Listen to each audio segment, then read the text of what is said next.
What's happening? What's happening? What's happening? Of course, you know it's your boy B-Hop Radio shouting, stepping in the building. I got a hip-hop legend and icon off in this thing from the group, nice and smooth. Yeah. Smooth B, what's good with it, bro? Yeah, what's up, handsome? Man. You know how we do, B-High. Feeling good, feeling great. Now, Smooth, I mean, Yes. you came in here with a new record called Before that's going crazy doing numbers. I mean, you remixed it with the Outlaws. Yes, then sir. you hit them with a Spanish twist at the same time. that part. Talk to me about coming back out here with another banger for these folks, man. Oh, man, it feels so good. Baby. Talk to me. I'm hurting them so good. The thing is, man, yes, this song is called Before. It's been a minute, you know what I'm saying, and it's good to be back. All I had time to do is just live life, man, and just watch how things are going and continue to bust my pen. That's you know, right. I love this. You know, I love the art form, man. I love the craft, you know, but you know, man plans, but God is the best planner. Facts. So I try to figure it out and try to search for that balance. But when the big man said, "All right, son, now," I said, "Okay, Father, can I get it? When can I do it, Father?" I was like, "When can I do it, Father?" And he was like, "Sit down, son, relax. It's not time. It's not time." I'm like, "Come on, I gotta be going through all of this. What I gotta go through? What?" Yeah, well, nope. You're gonna feed the multitudes with this one loaf I'm gonna give you. Yeah. I'm like, "Is that part? Okay." Then bam.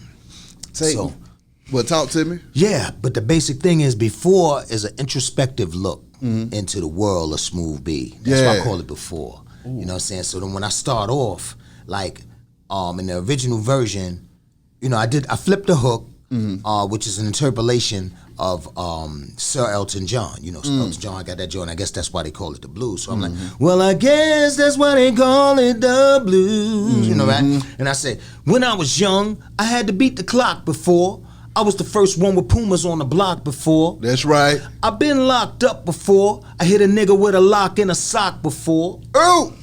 I left bitches in shock before. Hustle weed and on the block before. Got a penicillin shot before. I smoke a blunt with my ninja Tupac before. My God. Daryl Barnes, day one hitter. Call me Smooth B, day one spitter. Thorough to the core, take this thing seriously. Ninjas frontin', acting deliriously. F 'em, I don't waste no energy. I ain't messing with you if there is no synergy. Stupid, I ain't got time. I'm focused on the bag. You running from your past. Then I come back. Well, I guess that's what they call it the blue. So then I did the remix with the Outlaws, and the rest is, it says history. When you speak of Before, though, Smooth, can you take me to Before, coming up in the Bronx with it, and just that love for hip-hop, that initial meeting of hip-hop? What was that like for you, Smooth? My brother, let me tell you, this is deep, man. You know, for the new cats that's coming up, you know, and really learning about this thing, the closest thing that I could give you a visual of is that TV show was on Netflix, The Get Down. That's right. As far as a lot of it was tight and authentic, but the actual visual of it, how they had the abandoned buildings, because I grew up in the South Bronx. Yeah. They nailed that. They nailed that because my surroundings growing up in the 70s in the Bronx was like Beirut. The majority of the buildings were burnt out and all of that. And you know, my family, my moms, we would move in one spot and we'd be there for all of like 4 to 5 years, and then it'd be a fire in the building. And then we gotta move. It was a trip. So inside of that, that's how special hip hop is, because hip hop was born from that. Yeah. See, people don't know. They you know, in various states, you know, you got Chicago, you got California, and gangs. New York had gangs too. Yeah. You know what I'm saying? So this area in the South Bronx, I lived on this street, Finley Avenue. So long story short, in my building, they had a few gangs. They had the Savage Skulls, the Savage Nomads, the Chingalings, and in the basement of my building was the Savage Skull headquarters. Shit. Now, through the Savage Skull, you understand what I'm talking about? So through the Savage Skulls, the Zulu Nation developed. See, people don't understand. Back then, the original forefathers, the original pioneers, was of the environment. They was real cats. Yeah. I can't put none of their business out in the street. If they want to tell you, boom, boom, boom. But they was real street, the majority of them was real street dudes that made a choice to be creative. You understand? Yeah. So those first MCs, no, they was real. They didn't talk about that much, you know, but Melly Mel, he was the first one that gave you a social view. broken glass everywhere. You understand? He made you think about your surroundings. That's right. Other than that, it developed from the party, from the park. It was like something had to give. You understand? Like hip hop was such a total blessing, and it was so many. It was like New York is like a melting pot. So there's so many different cultures. You know, I grew up in my building. It was Spanish, many Latino. I got Latino in my family, Puerto Rican, Dominican. I got Panamanians in my family. But in my building dwelling, I had Filipino, Chinese. The family that 3 blocks down that owned the Chinese restaurant lived in my building. You understand? So it's like, you know, so you grow, and then Jews, oh man, it was mad Jewish people living in the Bronx. Yeah. You know, and they coming back now. And then raising the rent, and that's another story. But back then, you know, you had multi-cultures, right? Yeah. So there was an outcry for something. Something had to give. So everybody around the world, no matter where you live, we grew up on Gladys Knight and the Pips. That's we right. grew up on the Temptations, Supremes, Smokey Robinson, the Jackson 5. We all loved them growing up. But what made hip hop so interesting was from the DJ. It started with the Park Jam. And then, you know, so that dude with that sound system and so forth, you know, rocking in the jams, they call it the jam or the block party. That's right. Right? And then it developed into, you know, and that was a part of the hip hop, that was a part of the grounding, you know, the foundation of hip hop. Exactly. Now for me, when I was 10 years old, the first battle, one of my boys took me, said, I'm gonna take you to a battle. When he said to me, you wanna go with me to the jam? I said, all right, my boy Tony Hines, peace and blessings to him. He returned, you know. Yeah. But he was like 3 years older than me. And he was like, you want to come with me to the jam? And I was like, yeah. I said, what's the jam? He said, we're playing music. It's going to be fun. There's some girls. I said, well, come on. I'm 10. He's 13. He takes me to Taft Schoolyard. Now, people that's from the Bronx, they know the school is a high school, Taft. Yeah. So, but in the schoolyards, they used to rock, you know. And he said, we're going to go to the battle.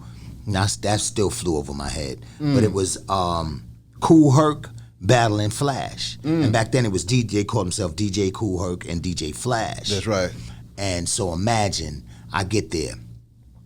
Now it's just as it's evening now. It's just hitting the little evening. But I got a curfew. I'm 10. So 8 o'clock, the corner lamp pole light comes on. That's my signal. In case I'm running around playing tag. That's and right. Run, catch, and kiss and all that dumb. Mom said, when that light come on, boy, get that ass in the house. Beat that ass. Come on. Huh? Come on. So I get there. So I'm hearing the music, and I hear Apache. So first he going, that's DJ Flash, that's DJ Flash. Right? So I was like, DJ Flash. Now I'm a kid, so I'm looking. I could tell, man, I remember this like yesterday. And all I can remember was Flash's Kango. So he's behind the turntables. And I remember he had on it was summer, so it was like a wife, not a wife beater, but they called them nylons back in the day. So he had the nylon on. And I remember seeing his arms. I was like, yo, he got muscles. You know, like in my mind, I was like, he's a man. Like, what is this? So I'm standing there, and all I'm hearing is this energy. And this nigga's like, he's cutting crazy. Like, and I told this to Flash many times. I said, nigga, you don't even understand. I saw your signature. A lot of people heard it from tapes, but when I saw him, and it was this thing he used to do, and he'd be like, bam, bam, bam, bam, buck, boop, buck, buck up in it, buck, boop, buck up in, and he'd just be cutting bam, boop, buck up in it, buck, boop, buck, and he just kept catching that beat, catching it, and I was just like, I still don't know what the fuck he's doing. You understand? And then my boy knew how to break dance. My boy was into it. You know, he's 13. So first this guy was dancing, and I was like, I see him on the floor. I'm like, what is he doing? He said he's b-boying. And I'm like, b-boying? Like, I'm getting all of this in one, not even realizing what I'm getting, bro. Yeah. So he's like, b-boying. So I'm trying to keep all of these terms in my head. So I'm like, what is he doing? He's like, b-boying. I'm looking at him. Now my boy went down and started doing some floor work. And I was like, you know how to do that shit? So I'm standing there like, whoa. Meanwhile, that damn lamp poster went off already. I'm in another world. So now Herc pulls up. And Herc had the giant speakers. Them damn speakers. I'm looking up at his speakers like, what the fuck fuck is about to happen? He's like, watch Herc, watch Cool Herc. And Herc had like these dancers. He had a few dancers and they called them the Herculoids. Yeah.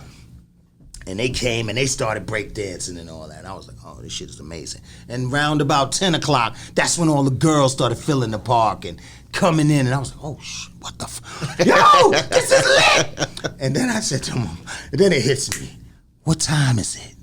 And my boy said, he looked at his Mickey, man, we had the Mickey Mouse joints back in the day. Yeah, we had the He Mickeys. looked at this Mickey, and it was 10:30. He said, it's like 10:30, D. What? I gotta go, man. He was like, oh, man, the party just started. I gotta get out of here. Right? He said, I'll go with you. And then he ran with me up the block. I said, my mom's gonna kill me, man. So I got to my crib about 11:15. I knocked on that door. I was like, Mom, listen. She was just standing there with that motherfucking belt. So I took my first ass whooping for hip-hop beats at 10. You heard me? She was standing there with that belt. I said it was incredible. Ma! She said, I'm gonna credible that ass right now. Watch this. Tore my ass out the frame. I could not wait to go back. Ooh. I couldn't wait to go back to another jam. I was like, I'm gonna take that ass whooping. Yeah, And, you know, yeah.